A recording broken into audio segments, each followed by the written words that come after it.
안녕하세요. 안녕하세요. 비사인 코리아 장인닷컴 행사사무소의 장만희 경영사입니다.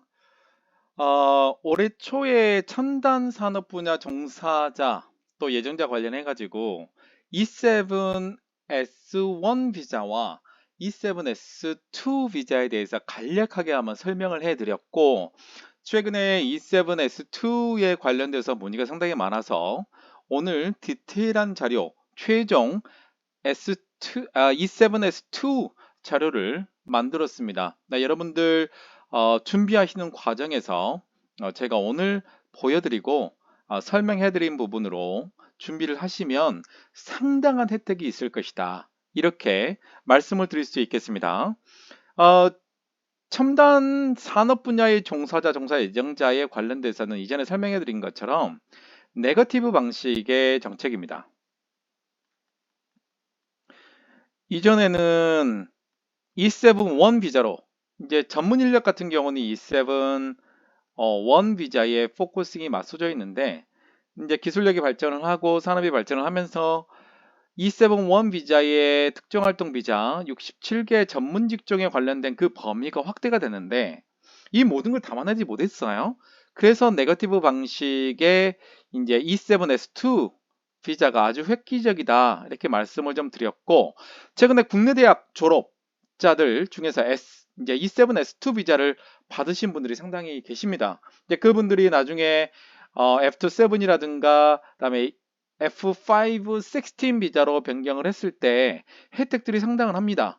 그 부분에 대해서 오늘 설명을 해드릴 것이고, 여러분들 구독, 좋아요 거의 뭐 지금 7,900명이 넘었습니다. 예, 그래서 이제 8,000명은 이번 주까지 가능할 것 같아요. 예, 여러분들의 굉장히 큰 도움이 돼서, 그래서 올해는 진짜 10,000명을 목표로 여러분들께 정말 최선을 다해서 설명을 해드리고 있습니다.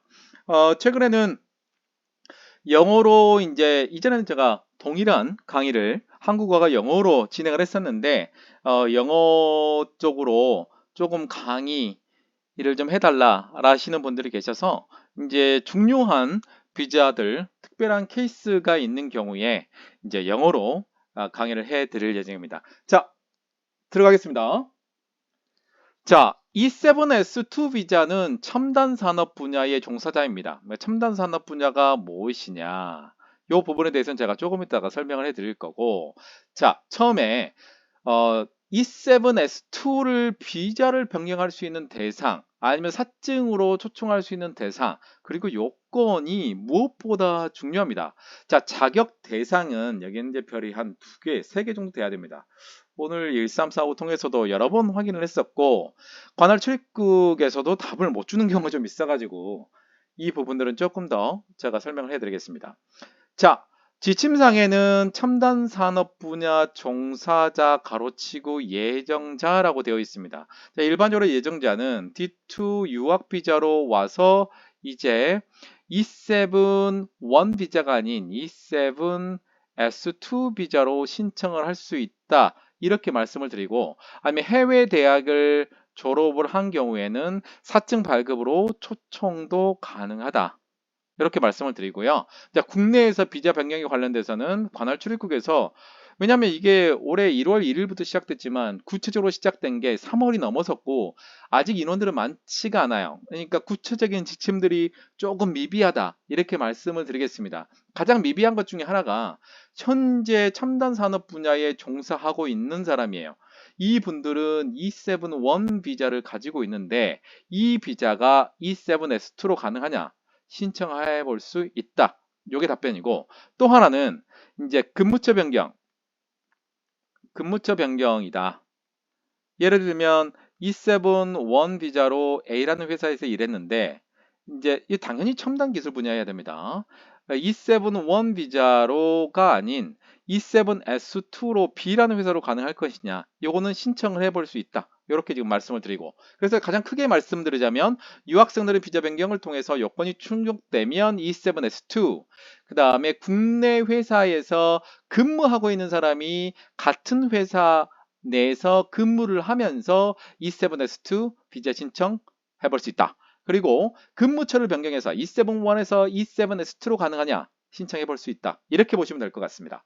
자, 우선은 점수제 요건이 중요합니다. 점수제 요건은 총 60점 이상이 돼야 됩니다. 그 중에서 필수 항목이 반드시 필수 항목은 들어가게 되어 있고요. 두 번째, 미래 기여 가능성으로 연령, 학력, 근무 경력, 한국어 능력 등이 포함이 되고 국내 유학 경력이 있는 경우에는 가점이 됩니다. 그다음에 가점 항목이 별도로 좀 나와 있고 감점 항목도 있습니다. 솔직히 이 비자는 F27 점수제 거주 비자를 모티브로 했다. 이렇게 보시면 되는데 그 점수는 F27하고 다릅니다. 자, 소득이 GNI 한 배다. 그렇다면 이게 무슨 말인고 라는 거죠. 소득이 GNI 한 배다. 정말 무슨 말인가? 두 가지로 해석할 수가 있는데 다 D2 유학생이 E7 S2로 변경하는 경우 이 경우는 어떤 상황이 될까요? 이 경우에는 소득이 지금 없잖아요. 그렇기 때문에 이제 근로계약서상에 나와 있는 연봉 금액이 되겠죠. 연봉 금액으로 GNI 한 배. 지금 2022년도 GNI가 4,250만 원 이상이니까 이 부분이 맞으면 되겠죠. 다음 두 번째. 회사에서 지금 일하고 있어요. 이 부분에서 E7 S2 비자로 가는 경우에는 전년도 소득 금액 증명이 되겠죠. 이게 GNI 한 배를 넘어야 된다. 이렇게 보시면 될 것 같습니다. 첨단 산업 분야에 종사할 것, 첨단 산업 분야에 대한 구체적인 사항들은 제가 조금 이따 설명드린다고 말씀드렸고요. 제한되는 직종에 취업하지 않을 거 이건 당연히 제한되는 직종. 일반적으로 이제 가라오케라든가 술집 또 청소년 유해 지역으로 되어 있는 곳에서 일하시면 안 됩니다. 자, 국민보호 심사 기준이 적용하지가 않습니다. 그 얘기는 일반적으로 이제 국민 5명당 외국인 전문 인력 1명을 해서 내국인 대비해서 20% 내에서 일반적으로 적용을 하는데 국민 고용보호 심사 기준을 적용하지가 않습니다. 이 부분 명확하게 확인하시면 될 것 같고, 자, 그렇다면 신청할 수 있는 대상자 자세히 설명을 드렸고 점수제 요건을 확인해 봐야겠습니다. 처음에 필수 사항으로 소득과 연령은 모든 사람들이 다 나이가 있죠. 소득이 없으면 안 됩니다. 다만 D2 비자에서 바로 E7 S2 비자로 변경하신 분은 근로계약서상 연봉을 기준으로 하고 또 해외에 있는 근로자를 외국인을 초청하는 경우에도 똑같습니다. 근로계약서상으로 인정이 되고 다만 한국에서 일하고 있는 사람 같은 경우는 전년도 소득 금액 증명원으로 GNI 한 배 4,250만 원 이상이 되어야 된다. 되면 신청이 가능하다. 자, 나이에 따라서 그리고 소득에 따라서 점수가 다릅니다. 그래서 소득과 연령에서 점수를 상당히 많이 취득을 해야 60점 이상이 될 수 있습니다. 자, 9천만 원 이상은 나이에 따라서 29세까지 45점, 30에 35세 40점, 36세 39세 35점, 40세 이상이 30점. 솔직히 소득이 높으면 15점 정도 차이 나지만 큰 차이가 안 납니다. 자, 일반적으로 GNI 한 배에서 5천만 원 미만 20에서 29살인 경우에는 20점. 또 GNI부터 5천만 원 미만인 경우에는 30에서 35세인 경우에는 만 나이입니다. 만 나이는 어떻게 계산한다고 했죠? 예. 만 나이는 네이버 검색창에 만 나이 계산기로 검색을 해서 만 나이로 계산합니다. 그래서 30에서 35세는 GNI에서 전년도 소득이 GNI 5천만 원 미만인 경우 15점, 36세, 39세 GNI 한 배부터 5천만 원 미만은 10점, 그리고 40세 이상인데 GNI부터 5천만 원 이상은 점수가 아예 없습니다. 그래서 나이가 많고 40세 이상이면서 소득이 GNI부터 5천만 원이 안 된다. 그러면 점수가 아예 없는 겁니다. 자, 이 부분을 명확하게 보시면 될 것 같고, 솔직히 이제 점수가 없으면 이게 필수 항목이잖아요. 그래서 나이하고 소득이 최소한 점수가 있어야 돼요. 그래서 나이에 따른 소득 점수가 최소한 10점이 가장 낮은 점수이기 때문에 10점 이상이 돼야 된다. 안 되면은 신청이 어렵다. 이렇게 보시면 될 것 같습니다.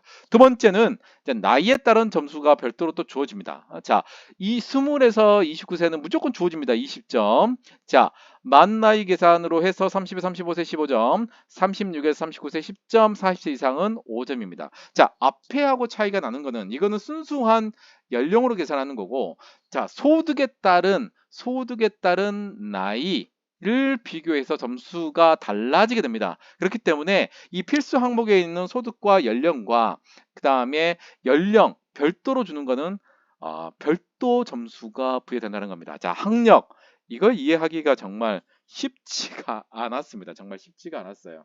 왜냐하면 갑자기 이 F2-7하고 다르게 일반이라는 얘기가 들어가 있고 일반역이요. 일반. 그 다음에 첨단 분야가 있고 2개 이상이라는 얘기가 있어요. 야, 이게 진짜 무슨 얘기일까? 조금 이해가 안 돼요. 자, 일반은 이해가 가는 게 뭐냐면 자, 첨단 기술 분야가 아니에요. 기술 분야가 아닌 나머지 이공계라도 첨단 기술 분야가 아니면 일반입니다. 박사학위. 자, 첨단 분야의 박사학위면 되는데 이 2개 이상은 뭐냐? 2개 이상은 애매하죠. 자, 여기서 얘기하기로는 이제 복수학위가 아니고 이제 일반 박사학위가 2개다. 여기도 일반 이제 석사학위가 2개다. 그다음에 일반 학사학위가 2개인 경우 첨단 분야 학사학위 하나하고 같다라고 이제 말씀을 드립니다. 자, 이게 또 F2-7하고 좀 차이점이 하나가 있어요. 자, 예를 들면 내가 박사학위를 가지고 있어요. 박사학위를 가지고 있는데 박사학위로 이제 복수학위를 받은 경우가 있어요. 박사학위인데 1번은 IT 쪽이고 2번은 예를 들면은 뭐 컨트롤 쪽이다. 그래서 IT하고 이제 컨트롤 쪽이 다른 이런 박사 학위를 동등하게 2개 가지고 있는 경우에는 첨단 분야 박사 2개. 그래서 곱하기 2 하시면 됩니다. 자, 예를 들자면 박사 학위가 IT가 하나가 있고 박사 학위가 뭐냐면 뭐 제어 쪽에 일반적으로 있다. 뭐 제어 쪽은 원래 엘렉트로닉스 쪽으로 좀 가깝습니다. 전자, 제어. 그러면 IT하고 제어 쪽하고는 전혀 다르잖아요. 다만 첨단 기술 분야 2개 다 들어갑니다. 박사학위, 복수 전공으로 2개의 박사학위를 가진 경우에는 따로따로 30점, 30점 이렇게 계산이 가능하다. 이 굉장히 처음 있는 것입니다. 예. 이 부분 명확하게 좀 확인하시면 될 것 같고요. 자, 근무 경력은 어떤 것만 인정이 되느냐? 아무 경력이 아니고요. 첨단, 기술 분야, 산업 분야의 근무 경력만 인정이 됩니다. 그래서 이제 이 부분은 풀타임으로 정규직으로 근무해야 되는데 해외는 정규직이라게 없잖아요. 그렇기 때문에 풀타임이라고 보시면 될 것 같고, 그다음 중요한 거 뭐냐면, 자, 어떤 분들은 이런 분들이 있잖아요. 우리가 이제 만 19세를 기준으로 해서 이상이면 성년이 되는데, 성년 이후에, 그러니까 고등학교 졸업한 이후에 이제 일을 하다가 학위를 이후에 취득하신 분들이 있잖아요. 그래서 성년이 되고 난 다음에 고등학교 학력 이상으로 이 일을 하고 있다. 어떤 쪽에 첨단 기술 분야의 일을 한 경우에는 학위를 받기 이전이라도 경력이 인정된다. 아주 자세하게 설명해 드리는 겁니다. 1년에서 3년 미만은 5점, 3년에서 5년 미만은 10점, 5년에서 7년 미만은 15점, 7년에서 9년 미만은 20점, 그 다음에 9년 이상은 25점이 됩니다. 자, 한국어 능력은 자, 토픽과 사회통합 프로그램을 나누는데 둘 중에 가장 높은 점수 하나만 인정됩니다. 1급은 없습니다. 1급이나 1단계는 없고 2급 2단계 5점, 3급 3단계 10점, 4급 4단계 15점, 그 다음에 5급 5단계 20점으로 이제 확인이 되고 있습니다. 자, 유학 경험. 국내 유학한 D2 비자입니다. D2 비자. D2 뭐 1, 2, 3, 4 이런 경우가 되겠죠. 전문학사, 학사, 석사, 박사, 유학 경험이 박사 학위를 받았다. 유학 와서 25점. 석사를 받았다. 20점. 학사를 받았다. 15점. 전문학사 학위를 받았다. 10점. 자, 우수대학 졸업자가 있습니다. 우수대학 졸업자는 F7 비자하고 동일하다. 이렇게 보시면 되는데 참 희한하게 여기는 가점이 10점으로 다 동일하게 부여를 하고 있습니다. 국내 대학 졸업자는 석박사 뭐 전혀 상관이 없이 어떻게 하게 됐냐면 국내 대학에서도 이제 졸업한 사람이 우수대학 그러면 사전대 대학 이상입니다. 우수대학 졸업자 또 타임스 200대에 어떻게 하냐 200대 또 QS 유니버시티 탑 랭킹에 500위 안에 들어있는 국내 대학도 당연히 포함되죠. 예. 그래서 우수대학 졸업자는 10점. 그다음 코트라에서 추천서를 받은 경우는 10점. 이런 경우는 솔직히 이제 뭐두 가지 경우 있을 수가 있어요. 국내에서 일하고 있는 사람이 코트라 추천서 받는 경우도 있고 또는 이제 해외에서 초청을 하는 경우 코트라 추천서 받을 수 있는 경우는 있습니다. 자, 중소기업하고 중소벤처기업에서 채용하는 경우 10점인데 나 우리 회사 중소기업이에요. 모든 중소기업이 아니고 예, 중소기업 확인서가 있습니다.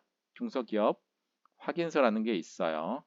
예, 이거가 있어야 되고 또 벤처기업은 벤처 기업 확인서가 있는 첨단 기술 분야에 종사하는 경우 또 뭐 취직을 할 예정인 경우에는 10점이 되고 이제 연구 실적 같은 경우는 이제 SCI나 SSCI에 이제 5년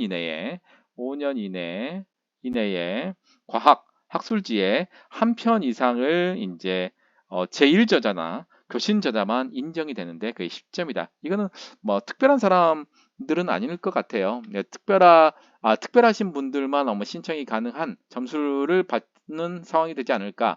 이 모든 게 다 해당되면 예, 점수가 각각 해당이 되고 있습니다. 자, 이제 그 다음으로 이제 벌금형에 관련돼서 설명을 해드릴 건데 이게 F7 비자를 그대로 가져왔습니다. 그래서 출입국관리법 위반이 300만 원 이상이나 출국명이나 강제 퇴거인 경우는 마이너스 30점. 신청일로부터 3년간이기 때문에 만약에 시간이 지난다면 이 부분은 적용되지 않을 수도 있고요. 다만 통고처분 받는 거, 이제 범칙금을 받는 경우가 이런 경우인 거고, 그다음에 출국명예나 강제 퇴거는 5년이 기다려야 됩니다. 자, 출입국관리법 위반으로 범칙금이 100만 원에서 300만 원 미만은 마이너스 20점. 50만 원에서 100만 원까지는 이제 10만 원 이렇게 됩니다. 그래서 40만 원 받은 경우에는 마이너스가 없습니다. 형사처벌은 이게 진짜 해석에 논란이 많은데 이전에 제가 F7 비자 관련해서 이 형사처벌 전력 같은 이 부분에 대해서 해석을 좀 해드린 게 있는데 제가 이제 다음에 기회가 되면 설명해드리려고 했었는데 다시 업데이트돼서 근데 이제 자세히 들여다보면 어떻게 되냐면 자, 신청일 기준으로 해서 3년을 기준으로 합니다. 3년을 기준으로 해서 원칙적으로 300만 원이 넘으면 아예 신청이 안 되고 다만 3년을 기준으로 해서 여기 있죠. 신청일 기준으로 해서 3년 이전은 이렇게 신청일이 되죠. 신청일을 기준으로 해서 자, 3년 이내는 아예 이제 이 해당이 안 돼요. 아예 신청을 못 하고 다만 3년을 기준으로 해서 이 이전이 있는 경우 있어요. 그러니까 지금 신청일을 기준으로 해서 이 3년까지 이 점수 마이너스 점수를 적용을 하는데 만약에 300만 원 넘으면 아예 신청이 안 되고 3년 이내에는 그다음에 3년 이전 거 예를 들면 지금 2023년이면 3년 전이면 2020년 이전인 경우에 원래는 300만 원 이상 적용되면 신청이 안 되는데 300만 원인 경우는 마이너스 40점이 그대로 적용된다. 그래서 지금 이 부분이 엄청 무서운 게 뭐냐면 자, 출입국관리법이 아닌 일반적으로 형사처벌이 같은 경우에는 3년이 지나도 뭐 한다? 예, 감점이 계속 적용된다. 이렇게 해석하시면 됩니다. 그래서 나중에 이전에 제가 올렸던 것들은 이제 검토하지 않으시면 될 것 같은데 중요한 건 3년이 지나더라도 요것도 다 이 점수가 감점으로 그대로 적용된다. 다만 3년 이내에 3년이 지나면은 300만 원 이전에 받았더라도 이제 이 점수인 마이너스 40점인데 3년 이내에서는 아예 신청이 안 되고 2020년 이전에는 무조건 이 적용이 다 마이너스 감점 적용이 된다. 이렇게 보시면 되겠습니다. 자, F7 비자의 첨단 기술 및 제품의 범위입니다. 첨단 기술 분야는 탄소 나노융합, 섬유 의류, 화학 공정 소재, 세라믹, 바이오, 금속 재료 생산 기반 반도체, LED 광 응용, 그다음 디스플레이, 네트워크, 이동통신, 방송, 전파 위성, 정보가전, 스마트 서비스, 정보보안, 의료기기, 2차 전지, 생산 시스템, 로봇, 자동차, 조선해양, 항공, 드론, 에너지 자원, 원자력, 신재생 에너지, 전력, 기반 소프트웨어 컴퓨팅하고 융합 소프트웨어, 임베디드 소프트웨어하고 지식 서비스, 플랜트 엔지니어링, 청정 기반. 이게 큰 카테고리고요. 그래서 이제 산업 분야에 대해서는 첨단 기술 및 제품의 범위가 이제 나와 있는데 이 부분에 진짜 제품의 범위를 나중에 최종적으로 확인해 보시면 디테일한 제품을 만드는 기술 분야에 근무하는 것으로 확인을 해야 됩니다. 자, E7S2의 가장 큰 장점은 뭐냐? E7S2에서 F27 비자로 언제요? 1년이면 신청이 가능하다. 그 다음에 3년이면 F5 16으로 변경이 가능하다. 이 절차인데, 자, 일반적으로 E7에서 F2 할 때 F27의 점수제 비자인데 이 점수제 적용을 받지 않습니다. 아까 앞에 설명해 드린 E7F2 점수를 그대로 적용합니다. 자, F5 16도 원래는 GNI 2배예요. F7에서 F5 16 가려면 GNI 2배인데 GNI 2배가 아닌 GNI 1배로 완화가 되고 점수제 요건을 구비를 하게 됩니다. 자, 디테일하게 자, E7S2에서 1년 있다가 F7 비자 변경을 하는데 어떻게 신청이 가능하는지 보이겠습니다. 자, 네거티브 방식의 전문 인력 자격으로 E7S2 자격으로 국내에서 1년 이상 체류했으며 일하고 있어야 된다는 거기고 현재 정상적인 취업 활동을 하고 있는 사람입니다. 자, 지금 이제 시작했기 때문에 이전에 E7-1으로 있는 사람이 E7S2로 변경할 수 있는데 우선은 이 비자로 변경이 돼야 돼요. 첫 번째로. 그리고 1년 이상을 일을 해야 됩니다. 그리고 정상적인 취업 활동을 하고 있어야 돼요. 계약하고 회사를 그만두면 그 비자가 사라지잖아요. 그렇기 때문에 정상적인 활동을 하고 있어야 되고 그 기간이 1년이 되어야 된다. 그 얘기는 E7S2에서 F7 가려면 1년 있어야 되고 지금 현재도 첨단 기술 분야에서 일을 해야 된다. 자, 요건은 뭐냐? 60점 이상이 돼야 된다. 앞에 설명해드린 점수제 요건이 60점 이상이 됩니다. 자, 1년이라는 기간을 둔 이유는 첫 번째로 GNI 한배 소득인 경우에 이제 4,250만 원이잖아요. 만약에 지금 E7 비자 가지고 있는 경우에도 전년도 소득이 GNI 한배면 4,250만 원으로 되기 때문에 실제로 F7도 비자 변경이 가능하잖아요. 그래서 E7S2도 국내에서 1년 이상 체류해서 소득금액 증명원이 나온다. 만약 소득금액 증명원이 나오지 않더라도 풀로 4,250만 원이 되면 F7 비자로 신청해 볼 수 있다. 이때 한국어가 필요한데 사회통합 프로그램 3단계 이수 또는 배정만 돼도 됩니다. 배정에 별 3개 주시면 됩니다.